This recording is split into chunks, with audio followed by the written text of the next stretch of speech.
నమస్తే. నేను మీ కుప్ప పద్మిని. ఇన్నాళ్ళు మీ సపోర్ట్‌ని నాకందిస్తూ, మీ ప్రేమని నాకందిస్తున్న ప్రతి ఒక్కరికి కృతజ్ఞతలు. ఇప్పుడు చూడబోతున్న ఈ వీడియో కూడా ఖచ్చితంగా మీకు ఉపయోగపడుతుంది. లైక్, షేర్ అండ్ సబ్స్క్రైబ్ చేసి మీ ఇష్టాన్ని, అలాగే మీ సపోర్ట్‌ని నాకందించండి. అలాగే ఈ వీడియో పట్ల మీ అభిప్రాయాన్ని కామెంట్ సెక్షన్‌లో కామెంట్ చేసి నాకు తెలియచేయండి. నమస్తే. నమస్తే. Welcome to our channel. నేను పద్మిని. కృష్ణ నామమానందం, కృష్ణ రూపమానందం, కృష్ణ శబ్దమానందం. అసలు ఆనందానికి పర్యాయ పదం కృష్ణుడు. మన జీవితాన్ని కృష్ణుడు నడిపించాలి అనంటే కృష్ణుడిని మనసగుణ్ణి చేసుకోవాలి. ఎలా చేసుకోవాలి మరి? కృష్ణుడి గురించి, కృష్ణ తత్వం గురించి మరొక్కసారి మనందరికీ వివరించడానికి మనతో పాటు సిద్ధంగా ఉన్నారు. ఇస్కాన్ ఆర్గనైజేషన్ నుంచి శ్రీ ప్రణవానందాస్ ప్రభుజీ గారు. మాట్లాడదాం. నమస్తే ప్రభుజీ. నమస్కారం అండి. ఎలా ఉన్నారు? నేను బాగున్నాను ప్రభుజీ. మీరు ఎలా ఉన్నారు? భగవంతుడి దయ బాగున్నాం. ఇక ఈ సంధ్యావందనం ప్రక్రియలో భాగంగా ఈ 24 బీజాక్షరాలని కూడా చాలా కరెక్ట్ గా ఫామ్ లో తీసుకొచ్చినటువంటి మహోన్నతమైనటువంటి వ్యక్తి విశ్వామిత్రుడు. ఆయన అందించారు ఎలా చేసుకోవాలి అనేది ఖచ్చితంగా. అయితే ఈ విశ్వామిత్రుడి గురించి మాట్లాడుకోవాల్సి వస్తే, మహర్షి గురించి మాట్లాడుకోవాల్సి వస్తే, రాముడికి చిన్న చిన్న కథల రూపంలో సకల సారాన్ని ఆయన ఇచ్చేశారు. గురువుగా ఉండి అన్ని చెప్పేయటం కావచ్చు, లేకపోతే అస్త్ర శస్త్రాల్ని కూడా స్వామికి అందజేయటం కావచ్చు. అసలు ఆ రామచంద్రమూర్తి మొత్తం క్యారెక్టర్ అంతా కూడా చాలా బ్యూటిఫుల్ గా డిజైన్ చేశారు విశ్వామిత్ర అనడంలో ఎటువంటి సందేహం లేదు. ఆ మహర్షి గురించి ఒక్కసారి మీ మాటల్లో. అయితే విశ్వామిత్రుడు రాముణ్ణి సక్రమమైన మార్గంలో నేర్పించటము అనటం కంటే హ్మ్. రాముడు విశ్వామిత్రుడి యొక్క శిష్యుడై విశ్వామిత్రుడిని గొప్పవాడు చేశాడు అని చెప్పుకోవాలి. అమ్మో! అది మరి రాముడు ఒప్పుకుంటాడా?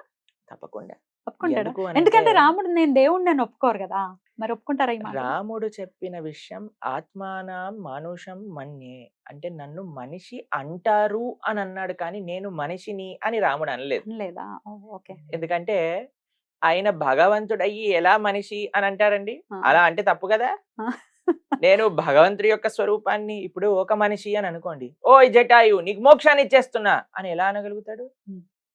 ఎవరైతే Correct. మోక్షానికి అధిపతో ఆయనే కదా ఇవ్వాల్సింది. కరెక్ట్. కరెక్ట్. అందుకే మన శ్రీ వైష్ణవ సాంప్రదాయంలో పూరత్తాల్వాన్లు అనే ఒక మహానుభావులు ఉన్నారనమాట. అయితే ఆయన చెప్తారు, ఎంత మనిషిలాగా నువ్వు ఉన్నా సరే నీ దైవత్వం నాకు తెలుస్తుంది అని అతి మానుష స్తవము అని ఒకటి రాశారనమాట. నువ్వు ఎంత మనిషిగా ఉండాలనుకున్నా నీ లోపల ఉండే దైవత్వం అలా బయటకు వచ్చేస్తుంది అని. అందులో ఒక విషయం చెప్తారు, జటాయు మోక్షపదే నీ అంతం, నువ్వు ఎలా మోక్షాన్ని ఇచ్చావు జటాయుకి అని ప్రశ్నిస్తారనమాట రాముడిని. రిఫరెన్స్ అది. కాబట్టి అలా ఎన్నో విషయాలు అతిమానుషమైన విషయములు చేశారు. ఓకే. కానీ అంత భగవంతుడైనా సరే మనందరికీ ఒక ఎగ్జాంపుల్ సెట్ చేయడానికి ఒక గురువుని ఆశ్రయించారు. Whole story of Vishwamitra, Dasharatha మహారాజు, రామచంద్రుడు ఎపిసోడ్ మీరు చూసారనుకోండి, అంత అల్లారు ముద్దుగా పెరుగుతున్న బంగారు కొండ లాంటి పిల్లవాడైన రాముడిని ఎవరు దూరంగా పంపించేయాలి? దశరథుడు అసలు పంపించలేడు. ఎలా పంపిస్తారండి? అవును. ఇప్పుడు తెలుసా మీకు, సమ్మర్ హాలిడేస్ వచ్చినప్పటి నుంచి ఒకటే మెయిల్లు, ఫోన్లు. మాకు సమ్మర్ క్యాంప్ ఉందా, పిల్లల్ని తీసుకెళ్ళిపోండి, మీకు పంపించేస్తాం ఆశ్రమానికి. ఎందుకో తెలుసా అండి, ఈ పిల్లలు అలా భరించలేకపోతున్నారు తల్లిదండ్రులు. ఎప్పుడు సమ్మర్ హాలిడేస్ అయిపోతాయి. కోవిడ్ లో చెప్పారు మాకు తల్లిదండ్రులు, ప్రభుజీ చాలా మంది స్కూల్ టీచర్స్ చెప్పారు మాకు, స్కూల్కి ఫోన్ చేసి చెప్పారంటే మీకు ఎంత ఫీజు కావాలంటే అంత ఫీజు ఇస్తాం, ఫస్ట్ వీళ్ళకి ఆఫ్లైన్ క్లాసులు స్టార్ట్ చేసేయండి. దౌర్భాగ్యం ఇది నిజంగా. అలాంటి మీరే పెంచుతున్నారు అలా పిల్లల్ని. పిల్లల దోషం ఏముంది అందులో కదా? అందరికి కాంట్రిబ్యూషన్ ఉంది దాంట్లో. పిల్లలు అలా తయారవ్వడానికి అందరి ఎవరెవరికి ఇస్తారు ప్రభుజీ మీరు చెప్పండి. పేరెంట్స్ కి, టీచర్స్ కి, మీడియాకి, టెలివిజన్ కి, ఫోన్లకి అందరికి ఉన్నాయి కాంట్రిబ్యూషన్. ఎవరిని తప్పు అనలేము అనమాట. కానీ పిల్లలు అలా తయారైపోయారు. అలాంటి పిల్లల్ని మనం ఎప్పుడు వదిలించుకోవాలి అని మనం చూస్తాం. ఇప్పుడు చూడండి, ఇంతకు ముందు పిల్లల్ని క్రమశిక్షణ పెట్టే దానికి సమయాన్ని వెచ్చించేవాళ్ళు పేరెంట్స్. కానీ ఇప్పుడు ఏం చేస్తున్నారు, వాడు ఈ అన్న ఫోన్ ఇచ్చేయడం, కు అన్న ఫోన్ ఇచ్చేయడం. నీ నోరు మూసుకొనుండు, ఇది చూడు, నోరు మూసుకొనుండు, ఇది తిను. పిల్లవాడు చాక్లెట్ కావాలంటే చాక్లెట్ ఇచ్చేయాలి, వీడియో గేమ్ ఆడతా అంటే వీడియో గేమ్ ఆన్ చేసేయాలి. కరెక్ట్. అలా వాటిని ప్యాంపర్ చేసేస్తున్నాం అనమాట. అలాంటి పిల్లలు మళ్ళీ వాళ్ళు చేయి దాటిపోయాక మనం వీఆర్ ఆల్ బోర్డింగ్ స్కూల్లో పడేసేద్దాము, లేదా వీడిని ఎక్కడైనా పంపించేద్దాము, మనం ప్రశాంతంగా ఉండాలి అలా తయారు. కానీ రాముడు ఎంత బంగారు కొండండి. పాపం ఇన్ని సంవత్సరాలైనా సరే కలగాక పుట్టిన పుట్టే బంగారు కొండని పంపించాలి అని అంటే ఎంత బాధేసింది దశరథ మహారాజ్కి. అవును. అయినా సరే ఆయన చేసింది ఏంటో తెలుసా అండి, వాళ్ళ గురువు వైపు చూస్తారు, వశిష్ఠుల వారి వైపు. వశిష్ఠులు. వశిష్ఠుల వారు వెంటనే అంటారు పంపించేసేయి అని. ఇది సనాతన ధర్మం యొక్క ప్రిన్సిపల్ నేర్పిస్తుంది.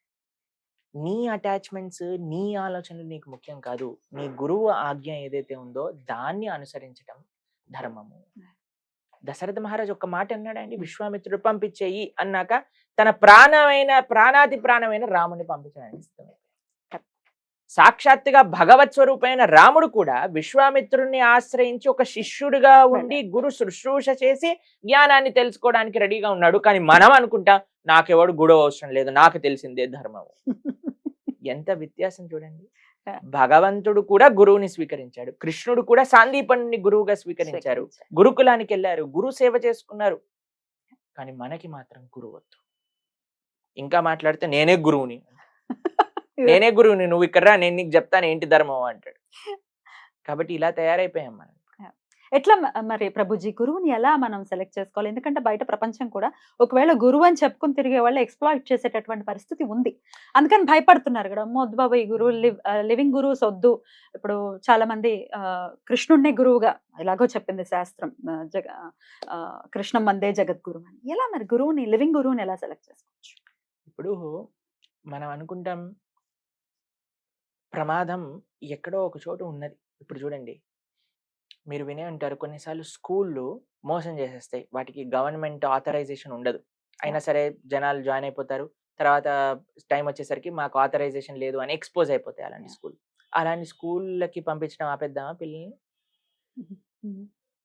ఇప్పుడు ఇద్దరు ముగ్గురు జనాలు మోసం చేశారు ఎక్కడో అని అంటే ఇంకా జనాలు నమ్మేయటం మానేద్దామా? జనాలతో మాట్లాడటం మానేద్దామా? అలా కాదు కదా. We have to use our own intelligence and be careful whom we are admitting ourselves to. కాబట్టి ఇలా జరుగుతున్నాయి అని తెలుసుకున్నప్పుడు మనము చాలా జాగ్రత్తగా ఉండాలి ఏంటి చూస్ చేసుకోవడానికి. ఇప్పుడు చూడండి, ఒక భౌతికమైన విద్యకే మనం ఏం చేస్తున్నాం చూడండి, పిల్లల్ని ప్రొద్దున నుంచి సాయంత్రం దాకా స్కూళ్ళకి పంపిస్తున్నాం, దాని తర్వాత ట్యూషన్ టీచర్ని పెట్టిస్తున్నాం, దాని తర్వాత మళ్ళీ ఎక్స్ట్రా కోచింగ్ క్లాసులు ఇస్తున్నాం, దాని తర్వాత హాలిడేస్ లో బ్రిడ్జ్ కోర్సెస్ చేస్తున్నాం. ఒక భౌతికమైన విద్యకే ఇంత ఎఫర్ట్ మనం పెడితే ఆధ్యాత్మిక విద్యకి ఇంకెంత ఎఫర్ట్ పెట్టాలి, ఇంకా ఎంత గైడెన్స్ కావాలి? మీరు అన్నట్టు ఒక గురువుని ఎలా అలా ఎవరిని గురువు అనుకోవాలి? స్తోత్రియం, బ్రహ్మనిష్టం అని ఎన్నో లక్షణాలు ఉన్నాయి గురువుకి. ఒక సత్సంప్రదాయంలో రావాలి. అయినా కేవలం మాట్లాడటమే కాకుండా అధ్యయనం చేసి దాని జీవితంలో ఆచరిస్తున్న వ్యక్తి అయ్యి ఉండాలి. ఇప్పుడు చూడండి, చాలా మంది గురువులు ఎలా అంటే వాళ్ళు శాస్త్ర ప్రమాణంగా మాట్లాడరు, ఏదో మనసులో వచ్చిన దానిలా చెప్పుకుంటూ పోతూ ఉంటారు, తిడుతూ ఉంటారు, లేదా కమెంట్ చేస్తూ ఉంటారు, క్రిటిసైజ్ చేస్తూ ఉంటారు. అంత మోడర్నైజ్డ్ ఆలోచనలన్నీ పంపిస్తూ ఉంటారు. వాళ్ళకి ఇష్టం ఉన్నది, నీ మనసుకి నచ్చిందే నువ్వు చెయ్యి, నీకు గీత అవసరం లేదు, భాగవతం అవసరం లేదు అని చెప్పేవాళ్ళు చాలా పెద్ద పెద్ద గురువులు కూడా అలా మాట్లాడుతున్నారు. ఇప్పుడు నీ మనసులో ఉన్నదే నువ్వు తెలుసుకో, అంతా నీకే తెలుస్తుంది. రాముడికి తెలియలేదు, కృష్ణుడికి తెలియలేదు, మనకి తెలిసిపోతుంది. రాముడు కృష్ణుడు గురువుని ఆశ్రయించి గురు శుశ్రూష చేశారు, కానీ మనకి అవసరం లేదు అని అంటే ఎలా చెప్పండి? సాధ్యం కాదు. కాబట్టి గురువు అవసరం, శాస్త్రం అవసరం. సనాతన ధర్మంలో ఈ 3 క్రక్స్ ఏంటో తెలుసా? గురు, సాధు, శాస్త్ర. గురువు, సాధువు, శాస్త్ర, ఈ 3 ఒక ట్రయాంగిల్. సాధువు, గురువు శాస్త్రంలో నుంచి చెప్తారు మనకి. శాస్త్రం తస్మాత్ శాస్త్రం ప్రమాణంతే కార్య వ్యవస్థితౌ. శాస్త్రం నీవు ఏం చెయ్యాలి, ఏం చెయ్యకూడదు అని చెప్పేదే మనకున్న పుస్తకాలు, గీత, భాగవత, రామాయణాదులు. దీన్ని నుంచి ఎవరైతే మాట్లాడతారో, ఎవరైతే సత్సంప్రదాయంలో వస్తున్నారో, ఎవరైతే దాన్ని చక్కగా ఆచరిస్తూ ఉన్నారో, కేవలం ఆచరించటం కాకుండా మనకి అర్థమయ్యే విధంగా తెలియజేస్తున్నారో, అటువంటి వాళ్ళని మనం గురువుగా స్వీకరించవచ్చు. అసలు వాళ్ళు ఏం మాట్లాడుతున్నారు? గీత గురించి మాట్లాడుతున్నారా, లేకపోతే భాగవతం గురించి మాట్లాడుతున్నారా తెలియాలి అంటే అట్లీస్ట్ మనం ఆ పుస్తకాలని కనీసం తెరిచి చూసి ఉండాలి. ఇంట్లో ఒక్క పుస్తకం అయినా ఉండి ఉండాలి. అదేనా ప్రభుజీ? మేము కొంతమందితో మాట్లాడతామండి, మా గురువు గారు ఇలా చెప్పారు అని అంటే, ఏం చెప్పారు అని అంటే ఇది అని అంటారు. ఎక్కడ ఉంది గీతలో అని అంటే, ఈ శ్లోకంలో ఉంది. వాళ్ళకి శ్లోకం తీసి అర్థం చదివిస్తే అప్పుడు వాళ్ళకి బలి వెలుగుతుంది అన్నమాట. అక్కడ ఉన్నది ఏంటి, చెప్పింది ఏంటి. మీకు కొంతమంది తెలుసునండి, గీతలో ఎన్ని శ్లోకాలు? 700 శ్లోకాలు ఉన్నాయి. కొంతమంది గురువులు 400 శ్లోకాలే మా గీతలో ఉన్నాయి అని చెప్పేవాళ్ళు కూడా ఉన్నారు.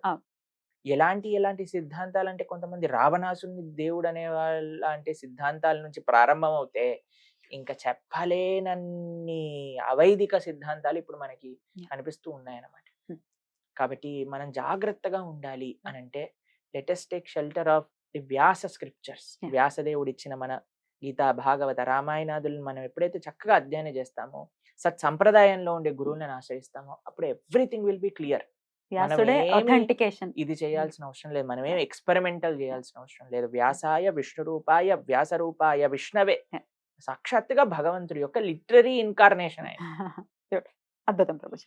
ప్రభుజీ, రామాయణం గురించి ఎప్పుడైనా మాట్లాడినా, ఇట్లా మీలాంటి వాళ్ళతో ఇంటర్వ్యూస్ చేసిన, ఏదైనా ఒక పర్టికులర్ సబ్జెక్ట్ గురించి, ఏ సబ్జెక్ట్ అయినా రామాయణం సంబంధించి ఏదైనా అడగనివ్వండి, నెగటివ్ కమెంట్స్ లో మొదటిగా వచ్చేది శంభుక వధ గురించి.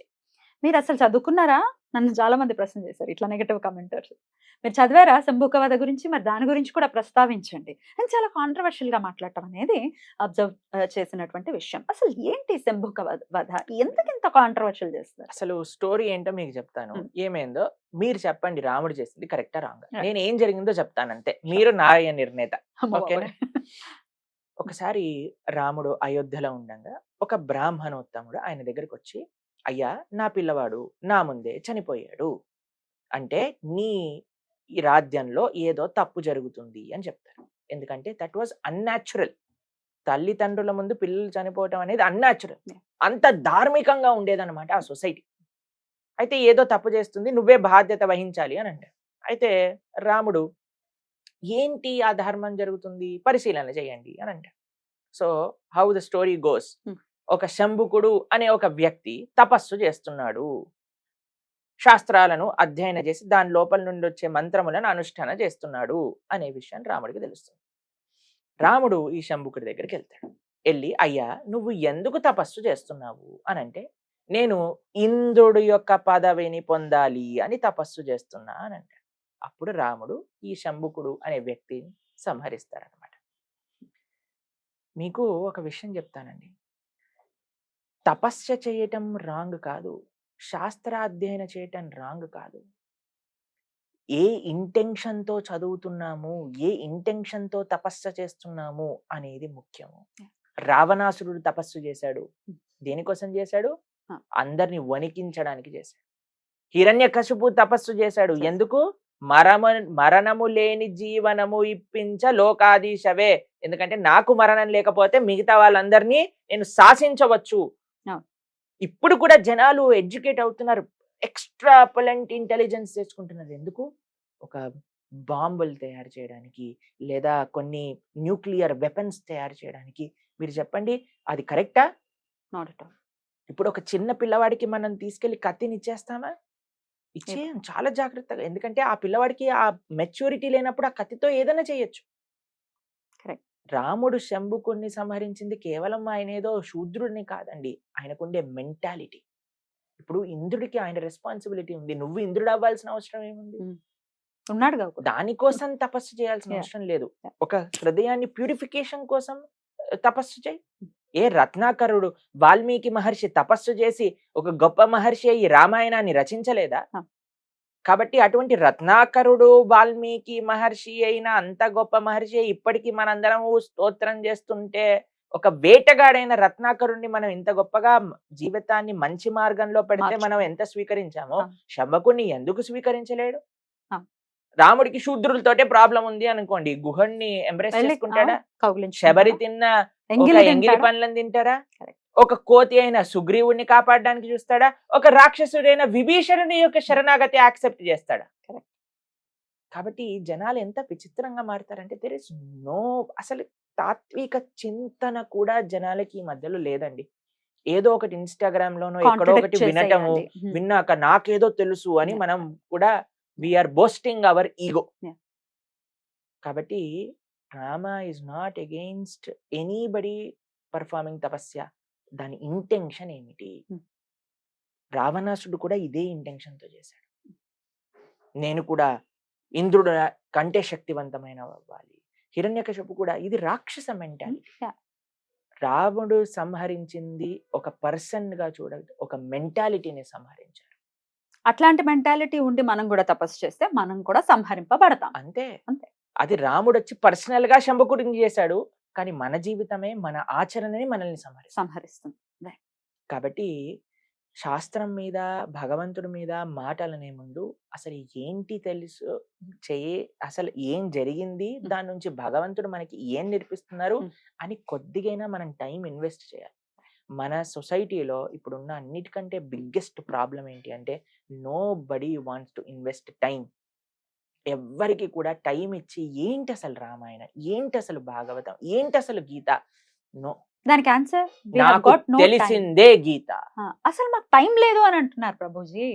వాట్సాప్ స్టేటస్ చూడడానికి టైం ఉంది, వాట్సాప్ మెసేజ్లు పెట్టుకోవడానికి టైం ఉంది, సినిమాలు చూడడానికి టైం ఉంది, అటు ఇటు కిట్టి పార్టీలు చేసుకోవడానికి టైం ఉంది, వీటన్నిటికీ టైం ఉంది. కేవలం రామాయణం, భగవద్గీతలు వినడానికి టైం లేదు. అంటే టైం నీకుంది, నీ మనసుకి లేదు. ఇంకా చెప్పాలంటే నీకు ఆ అదృష్టం లేదు. కరెక్ట్, ఇది పర్ఫెక్ట్. కాబట్టి దానికంటే మనం ఏం చేస్తామంటే ఎవ్రీథింగ్ ఈజ్ రెడీ, మొత్తుకొని మనం గీత, భాగవత్ అండ్ రామాయణం అన్ని మన ఛానల్లో చెప్పాం.